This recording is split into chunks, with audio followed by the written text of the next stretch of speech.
Hello. Hello. Gather round. Gather round. Yes, yes, yes. Today in film literature, I will be your sub, Professor Chuck E. Taylor. Torres has asked me to come and review some films with you that he thinks are worth watching. So where did he leave those sub-plans? Here they are. All right, so he has picked films by genre and some notes on those films. Let me see.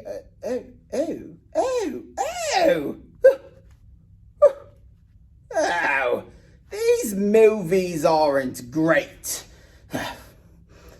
Okay, I'll share with you what Torres has left, but Professor Taylor's going to show you a better movie in the genre.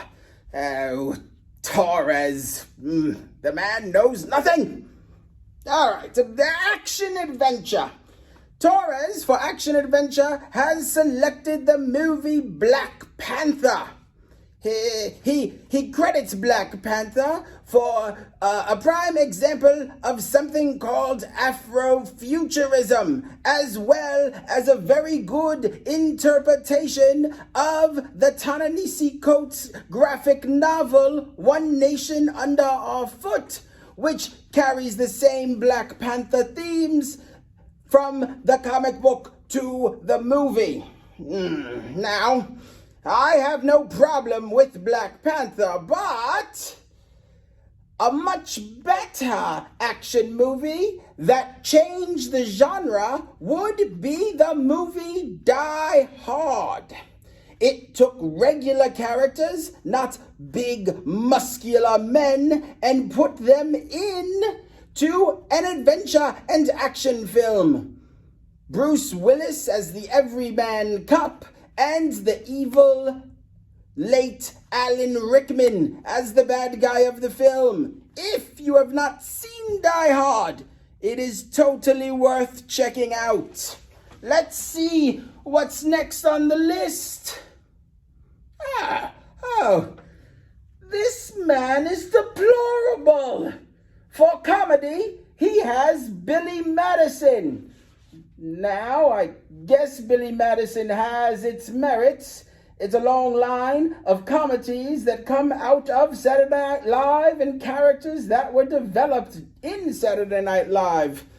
I guess it has its place, but a much better comedy, and one that sets a precedent for many comedies to follow, especially those of you who enjoy the romantic comedy, would be Charlie Chaplin's Modern Times.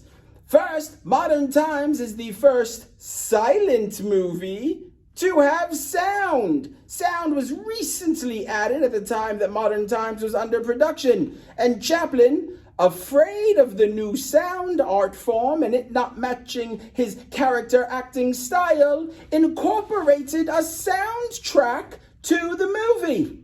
Totally worth checking out.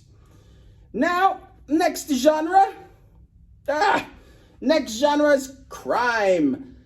Torres has put down Goodfellas. A good film. It does start in media res, which is Latin for in the middle. Common in books that you may have read, like the Odyssey. But it is not the best in terms of its character development and depth of character. Godfather, The Godfather Part 2 in particular, is a lovely examination of the gangster trope with a great concept of family and what these individuals do in fact value. All right.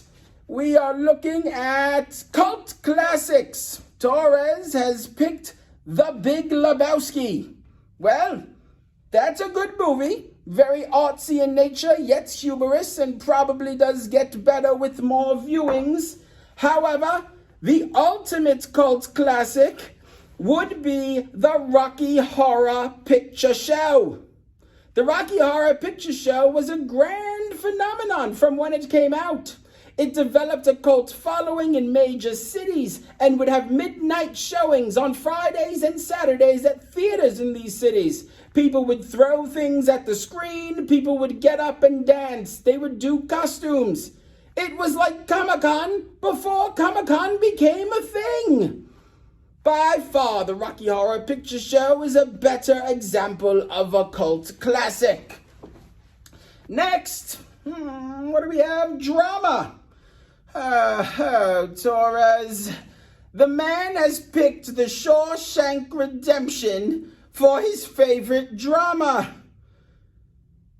Too much time watching TBS, that one does. I think that a much better example of a drama would be Steven Spielberg's Schindler's List. Emotionally gripping from the start, great character development and scenes that will bring tears to your eyes and fear to your heart. It is a true and interesting examination of the human condition. If you have not seen Schindler's List, I would highly recommend that more than I ever would The Shawshank Redemption, which I guess has its merits. Now, let us move on. We are looking at histories. Torres has Glory, and that is a fine film.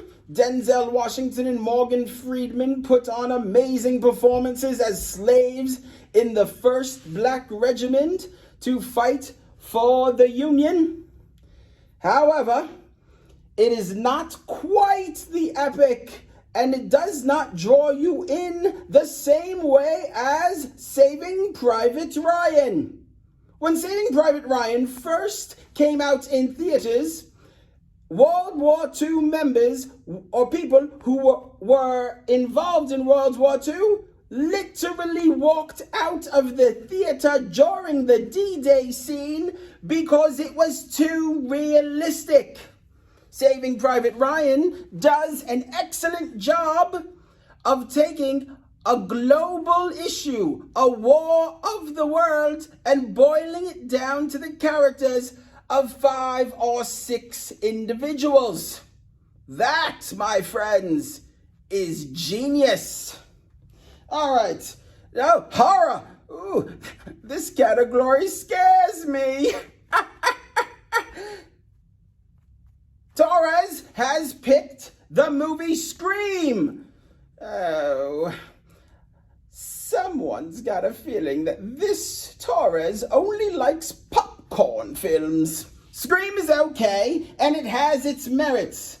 But a true innovation in horror would be the Blair Witch Project, the one from 1999. It was made over the course of 8 days and only for $40,000. It made millions at the box office and holds up today as one of the more scary movies ever made. Now, what do we have? Musicals! I so enjoy a good musical.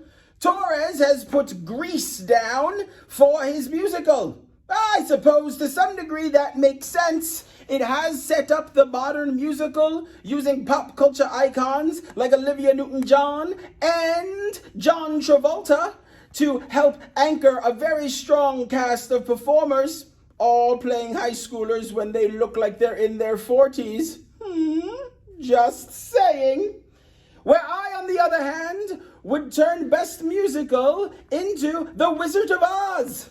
The Wizard of Oz is obviously a classic, the first film to go from black and white to Technicolor. The music of The Wizard of Oz is timeless and has been part of pop culture for almost a century. Truly, truly an amazing film that stands the test of time. All right, our last category. Let's take a look. Science fiction. Torres has put down The Empire Strikes Back. I shake my head at him. The Empire Strikes Back technically is science fiction, but it also has a good argument to be in fantasy. It's good and it's fine, but that whole I'm your father thing is really what makes the movie. Let me tell you of a better science fiction piece. Metropolis.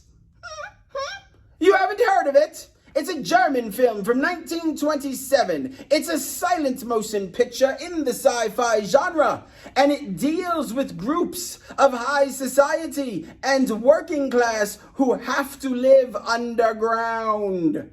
Imagine that!